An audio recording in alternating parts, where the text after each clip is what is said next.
what happened at the end of the game is obviously a big bonus, but although it might have not have been the most attractive game at times, I was really pleased with how we dealt with a lot of things.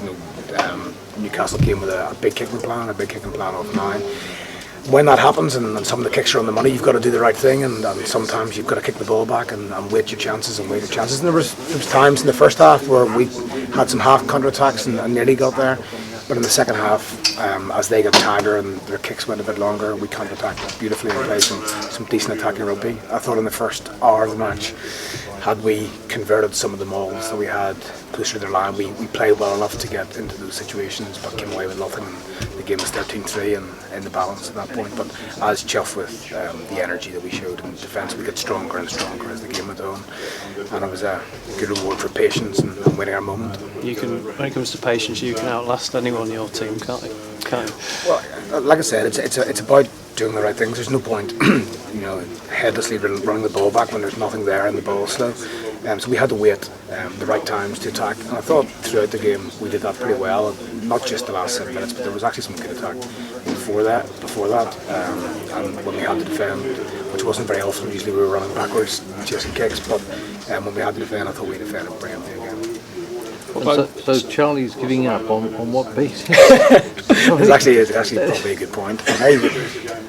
We've talked quite a lot about our younger players in the last 4 or 5 weeks, and a lot of them acquitted themselves well again today. Nick Tompkins at 13 and Tim Strader coming off the bench. But the 2 old halfbacks did pretty well today. Not just Charlie, who controlled things beautifully at times, but Neil de Kock brought a lot of tempo to the game when all of a sudden it opened up, and Neil brought some real pace and tempo to the game. He looked, he's 37, and he looked not 37, but he played wonderfully well. It's good to have that nice balance in the team. I think Toji in the second row was a huge force again today. George Crew as well. So it's pleasing to come up here and get the job done. Pleased with the impact of Billy off the bench. He came on. Yeah, no, it was very important. Looking forward to the Champions Cup double header that we got. Billy 30 minutes, McCall 30 minutes. They obviously rested last weekend, and I thought both of them came on and made a good contribution, as did everybody from the bench, to be honest. So where George Creed just picked up a little ankle injury at the end, and hopefully he'll be okay.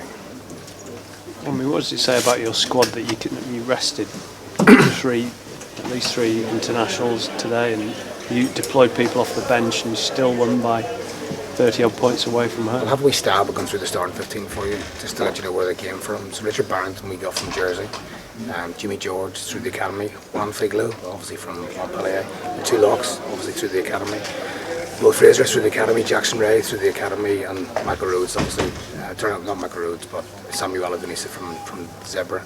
Our scrum half was from the academy, our fly half obviously from Sale, our 2 centres both through the academy, Nick Tompkins and Duncan Taylor, Mike Ellery, who we found playing 7s that used to play back row, Chris Wiles through the academy, and Alex Good through the academy. So I think we have a certain reputation, and sometimes it's undeserved. And I read in the programme what was said about the squad to come up here, but it was a squad that was built in-house, and we're very proud of them for the way they played.